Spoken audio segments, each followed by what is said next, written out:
Today we're talking switching up chores, Inside Out 2, my dance recital, and Father's Day. Stay tuned to find out. Hello and welcome to Couple Chat. Where we Parents. discuss topics for you. Parents. I'm Matt. I'm Jackie. Let's chat. The other night you asked me, hey, what are you going to ask me about on marriage? And you're like, will you remember? And I said, yes. And you literally had to make a note about it. And I remember still because I told you I would remember. Okay. I wasn't the one who forgot last time. Mm-hmm. You didn't tell me what you needed. Anyway. I didn't tell you? You didn't tell me. You didn't. Anyway. Inside joke. Very much.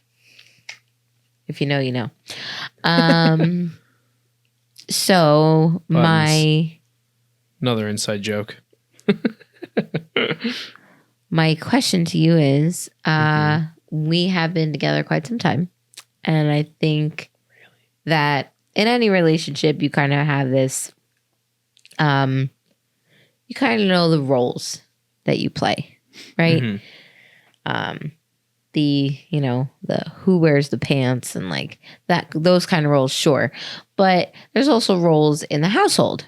And I think because we've been living together so long, we've kind of gotten in this flow and we've chosen our chores and everything. Mm-hmm. And recently we've adjusted those chores slightly, just the one or two. I guess I'll understand when you ask the question. Yeah. So how do you think it's been going with me making lunches in the morning and you dressing the kids and like getting them ready and stuff? Like, how do you think that's been helping us? I think just us like as a couple, because I think before it wasn't going as smoothly. I don't know, it's only been a couple of weeks or so since we started doing it, and it was the end of the school year. I don't know why I was like, you know what, let's try this right now at the end of the school year. Yeah. I just realized that you were struggling. Nate is a bit much sometimes. Especially in the morning. Yeah. And he'll surprise us and come downstairs completely dressed, and it's like, oh, awesome. And like that carves off, most of the time in the morning. Sure. I mean, no, but, carves off a good chunk. Mm-hmm. As long as the rest of the morning goes smoothly. But, it's one of those situations where I think when I'm dealing directly with the kids, when there's a time crunch, usually I can keep a cooler head. So Nate specifically, if he's in one of those funks where he doesn't want to get dressed and he's like, play, I don't know. I use fun, silly jokiness to try and get him to do what we need him to do, right? Mm-hmm. Sometimes it works, sometimes it doesn't. Sometimes I get frustrated too, so whatever. But I do feel like, again, you doing that part, you can concentrate better on a task like that. It's just you doing something that you need to figure out. You seem to do better with things like that. And me, I don't have to leave the house. Right. So it's like, let me get the kids ready and let me spend some time with them and then get them in the car for you and whatever. So like you making the lunches, getting yourself ready, and then their backpacks ready, that makes it easy because I'm just focused on them. And then you take them where they're going. So you have your time with them in the car. So yeah. I think that's why I switched it up as well. Why I was like, hey, let's try this. So yeah. But yeah, I mean, I think it's going pretty well. I mean, school's over now though, and camp just started, and we're crossing our fingers that goes well. His first day didn't go that well, but he was very good in the morning. He was perfect this morning. He earned 2 stickers. Yep. Came down dressed. Yeah. He even was okay with changing some of the outfit because I forgot that he needed to go in a bathing suit. Right. And he was very much willing to change into the bathing suit, which I was very impressed by because he's usually not easily swayed into wearing something different. Especially suede. He doesn't own suede. That is a very difficult thing to own. You're pain. But yeah, I think I think just being in a new environment and new people and stuff, it'll take time to adjust. But yeah, he did. He had a good morning. Mm-hmm. Hopefully they continue. Yeah. So at least that's a testament to the change, right? Yeah. So speaking of Nate's emotional state,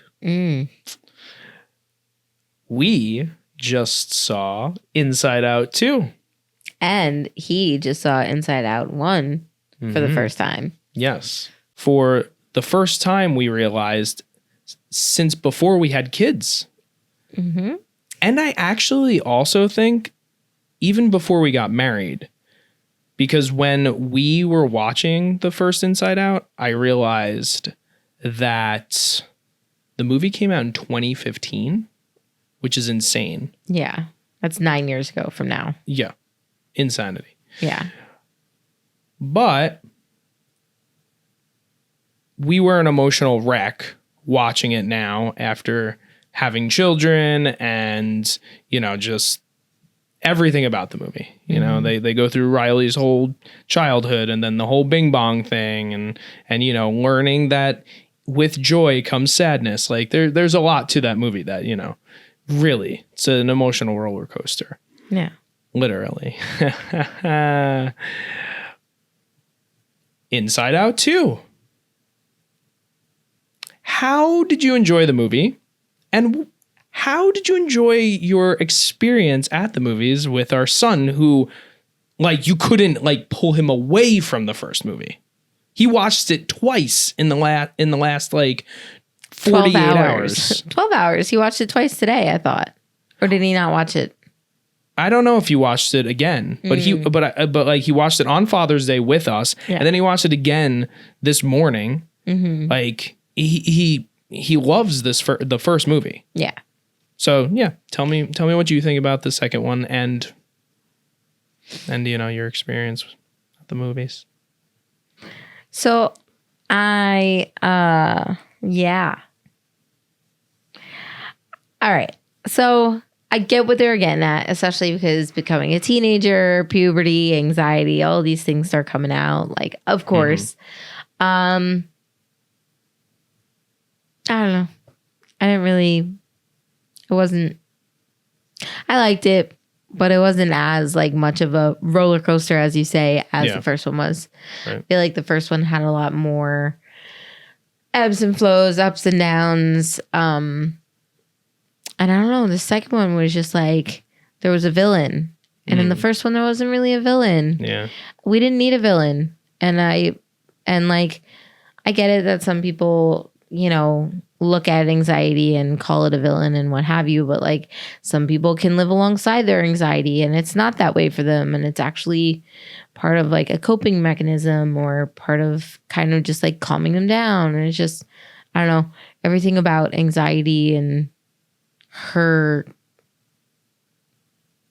goal in her life or whatever, just the whole thing was just so stressful for me.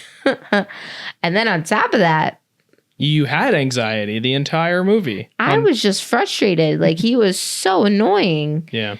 Getting there, getting in the theater, choosing the toilet to pee in beforehand, which he barely shut the stall door and then ran out. And it's just we're in a public place. You said you wanted to go alone and I trusted you and I put my faith in you and went in the stall next to you. Thank God. But there was more of an emotional roller coaster for our experience at the movies rather than this movie itself, I feel. Yeah. Mm-hmm. Yeah. And everything was going wrong. He was being frustrating. He, didn't want to choose certain things. I wanted icy and not one of the flavors I liked was working. Every single one was out of order. Yeah. And the only one that was working was Sprite cherry lime or something gross and weird. Why? Yeah. Why, AMC, was both of your icy machines out of service? And then before all of this, I was already frustrated myself because I was trying to get him there with your cousin who came with us. Mm-hmm. And I forgot like the most important part to our movie experience, which is our candy. Yeah, our candy. And like that set a precedent for the whole thing, I feel like, because I was already upset at that. And yes, that may sound ridiculous and silly, but we have a very specific movie going experience. Yes. And, you know, we like to sneak in our goobers and our Raisinets. And, you know. And they don't sell those anymore. They sell their own sweet treat AMC branded stuff. And I'm just like, what is this knockoff garbage? It is kind of a knockoff because we obviously had to go with it. And I mean, it was fine. It was fine. It wasn't garbage. I apologize. No, that's the wrong word for it. But it's a knockoff. Like, why? You couldn't just sell a big box of goobers. Right. Like, come on. They don't have to cut a check to anybody now. You know? Right.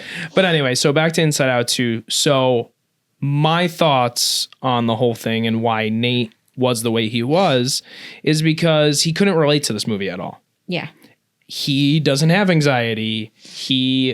Boredom, sure, yes, he probably has boredom. I'm bored. Does he get embarrassed? I don't know. You know, like these are more complex emotions, which is the whole point of the movie. You know, it's just like Toy Story, where they, you know, you as an audience are evolving with these characters. Right. So whereas the first Inside Out was geared towards 7 to 10-year-olds, right? When my cousin watched it for the first time. Right. And now, 10 years later, she's 17. Exactly. So it's geared towards teenagers. Right. So this movie really isn't for Nate's age group, and we didn't realize that until we were sitting there watching it, and he really was probably just bored the whole time. Yeah. That's why at least he knows that emotion. He doesn't understand it, but he was bored. Yeah. And it was unfortunate because I'm telling you, like, I'm sure we could put the first one on again and he'd be stuck to it. Yeah. But yeah.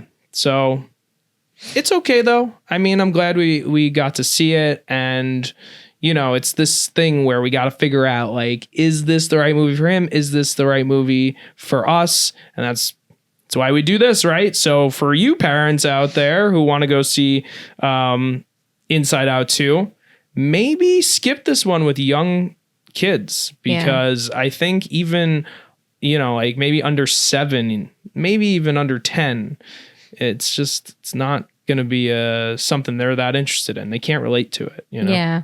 It's one of those things too where you see like the same merry band of characters, which is nice. Yeah. But I felt like the first 20 minutes of the movie was that, and then the rest of it was just right. Like, let's introduce brand new things about her brain, which was great. It was funny, like, you know, the stream of consciousness and that kind of stuff. The manuals part. No, I just mean like the way that the story is told. Well, sure. It's the same thing again. Like, Joy gets sucked out of the, you know, command center, and now she's got to find her way back, you know. And then, but this time it wasn't with the same person. It wasn't with the same character. So they were like, hey, how do we do this differently but the same? Yeah, you know? I mean, isn't that every movie idea anymore? True, especially sequels. Yeah. Yeah, I don't know. But ultimately, maybe skip with your kids, and definitely not as good as the first one. I think we both can agree on that. Yeah. I definitely think if you have a teen child, you should definitely consider sitting down with them and like trying to figure it out with them and just being like, hey, totally cool. We understand where you're coming from. This is a movie that we can kind of navigate what's going on in your head. Yeah. And just know that everything's okay. We still love you and what have you. But Nate was just too young for it. Yeah.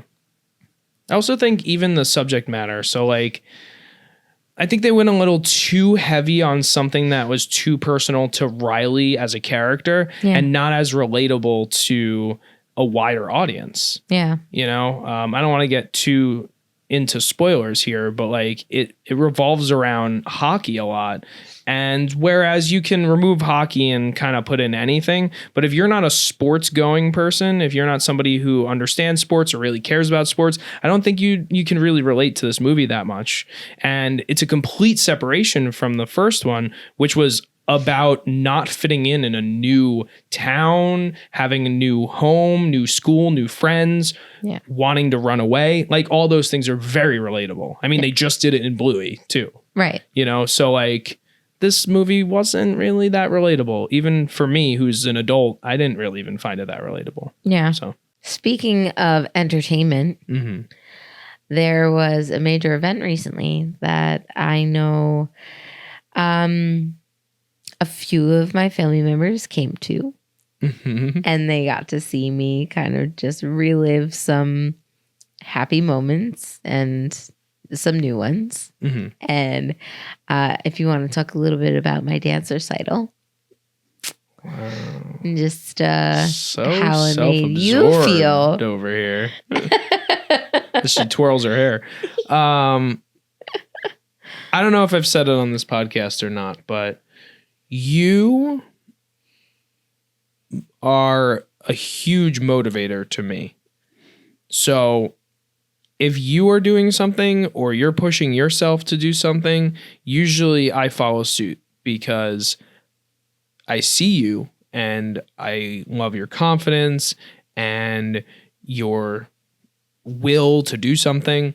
So if it's a shared interest, I usually am like, oh, you know what? Or something that we're trying to accomplish together. It's just, it helps. You're always the one to like want to do it first. Yeah. So strangely enough, similarly, you going back to dance was kind of part, you wanted to get your creativity back. You wanted to start moving your body again. You wanted to be able to dance, you know? It's your outlet. It's one of your art forms. You're the type of person, your art is it's your body, you know? Yeah. You're an actress, you're a dancer, you're a singer. For me, my art is my mind. I create stories and draw and, film things. Right.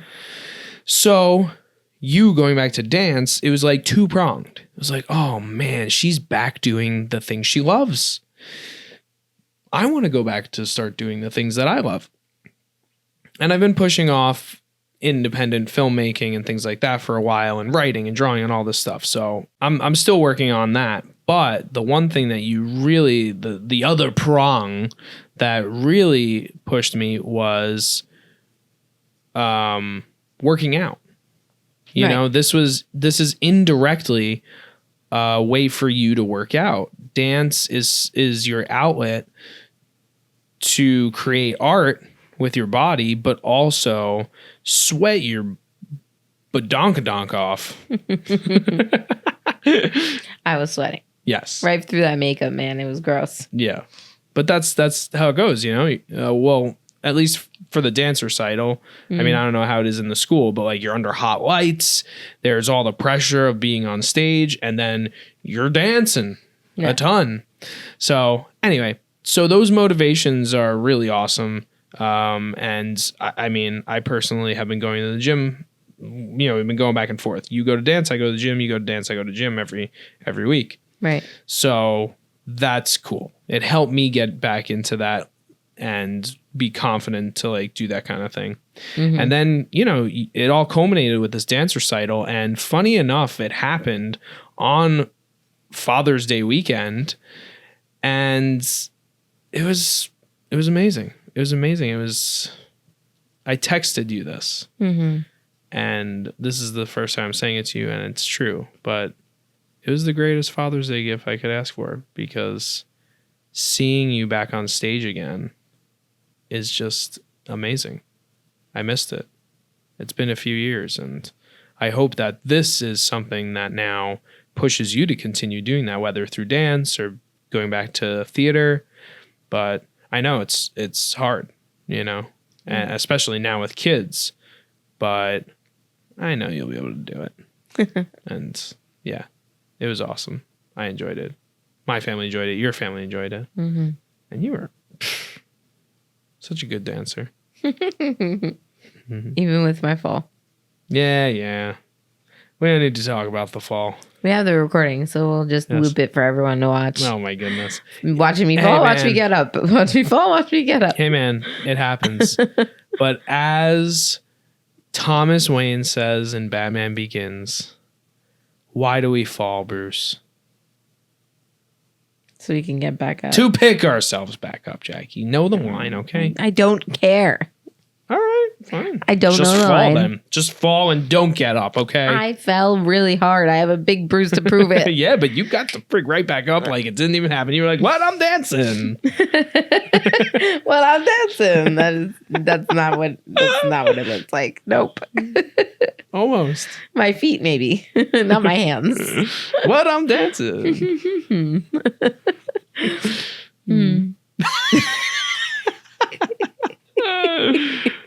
As I said, this all culminated on Father's Day weekend, and I wanted to ask you about how you go about planning things for me.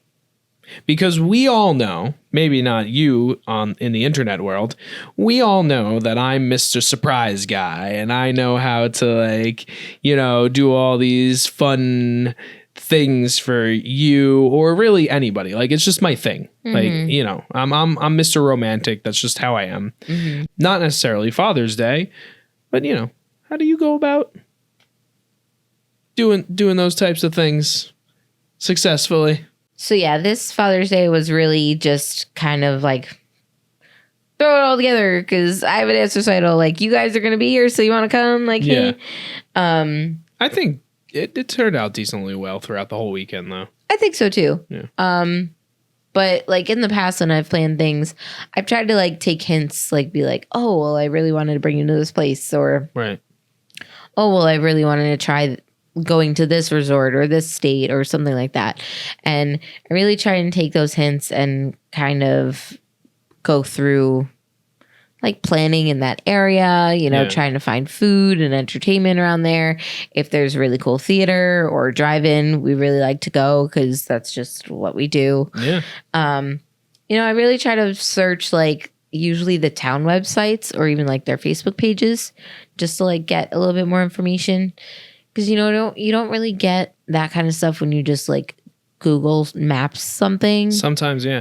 I never even thought about doing that for myself when I'm planning things. I'll have to try that. Yeah, because like for me, it'll show you like, Google Maps shows you to a point. It shows you the ratings on the places that are around there. Right. And it also will show you like, the hours of operation and the phone numbers if you need to call for like reservations.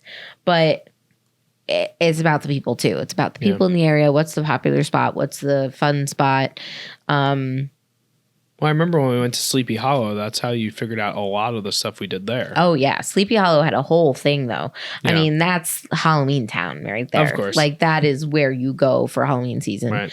And I really would love to take you to Salem, too, someday, just because I know, like, Halloween plays a big role in your birthday, and it's one of your favorite times of year. Yeah. That's a big undertaking, because Salem is where everyone goes during Halloween. Yeah. And Sleepy Hollow, too, though. But actually, it was kind of okay when we went. Maybe because my birthday's early. Yeah, we went early. October. We went on the 3rd. Right. So we were there first possible weekend that they were doing any like Halloween stuff. Right.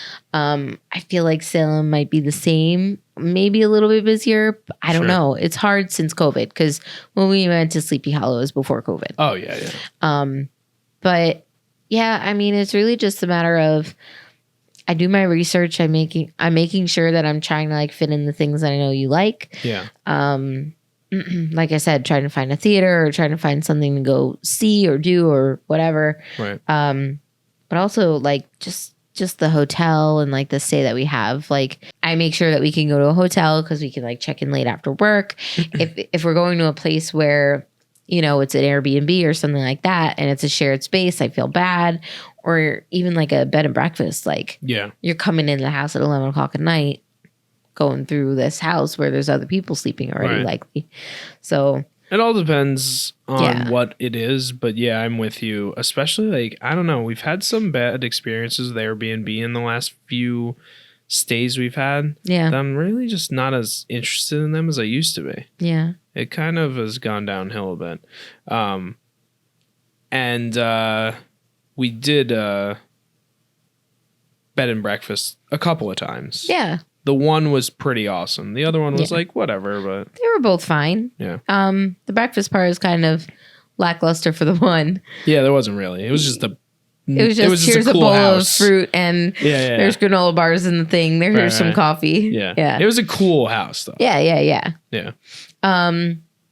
I think my only like other thing is like I love the tiny houses. Like when we found those tiny houses that we were able to stay in, you could check in at any time. You don't deal with any people. You just get a code for a door and you just walk in and you just are enveloped by this beautiful space. And like that is cool. Like Getaway is really one of my favorite trips I've ever taken you on. And like that we did it twice. We loved it so much. Yeah. But it wasn't just, Getaway now is all over the country almost. Mm-hmm. So it's just like any other hotel. You just got to look to see if it's in the area of where you want to go. So you were able to do it twice. And that was cool because we got to experience the wilderness and the wildlife in another part of the country. Right. Which is, obviously different everywhere. So that was really cool. I liked that you were able to do that. And I would totally do more of those. It's just unfortunately Getaway's gotten quite a bit more expensive. Yeah, it's much more now. Yeah. It's just one of those things where, inflation and cost of maintaining and all of it. I'm sure it's a pain in the butt to maintain all these tiny houses in the middle of the woods, plumbing and all that kind of stuff.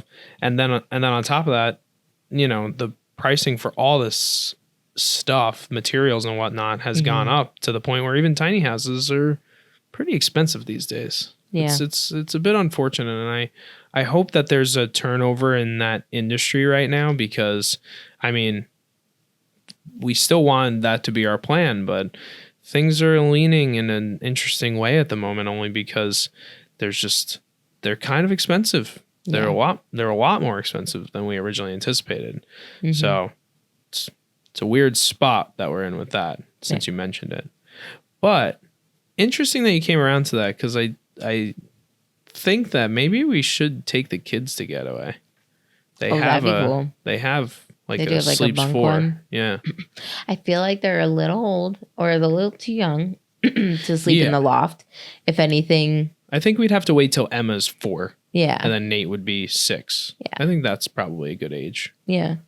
But I would love to take them to that because it's that experience there is just literally all about going outside. Yeah. Like the cabin, the tiny house is there for you to sleep and eat in maybe because you can eat outside too, so yeah.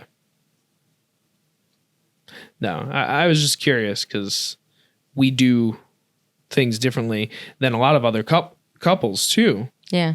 Like we're all about the surprise gifts and you and I are cool with not knowing things, which I think is what makes it so amazing and so special. Yeah. Because we go on these vacations or we just surprise each other on special days and we don't mind. We trust each other. Yeah. And I think that's the biggest part, it's like I don't need anything specific and I don't need to tell you what I want because you know me. Right. The only thing that I had said was Inside Out because I knew we didn't get to watch it with Nate yet. Right. And we were watching it we needed to see the second one this week for this purpose. Right. So I was like, well, we have to at least watch that on Father's Day. Well, then I made it a point that we were going to do it when we got home because I knew in between the activity we did in the afternoon to dinner, like I wanted that 2-hour time period where we could watch it and kind of analyze it with him and see what he thought. Yeah. But yeah, please let us know if you like this episode. If you have any pointers or anything that you'd like to discuss based on a dance recital or even just like your local activities to do as a family.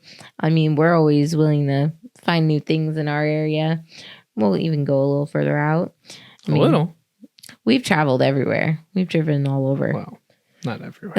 At least the eastern coast of the United States. We've driven at least a dozen times being together. Yeah. So but if you have anything or any ideas or any comments, please don't hesitate to comment, message, or you can even share, like, and subscribe. That's what we're here for, right? And if there's any other kids movies or movies in general coming out that you want us to talk about, let us know. I know this one's a Despicable Me fan, so we'll probably be going to see that too. Banana. I'm Matt. I'm Jackie. Here are the Hahns signing out. Thank you so much for listening to Couple Chat. Make sure to subscribe to us on Spotify or YouTube Music. You can even subscribe to our YouTube channel where you can see this episode in video. Thank you to Hahn Films for editing and producing this episode. Let's chat soon.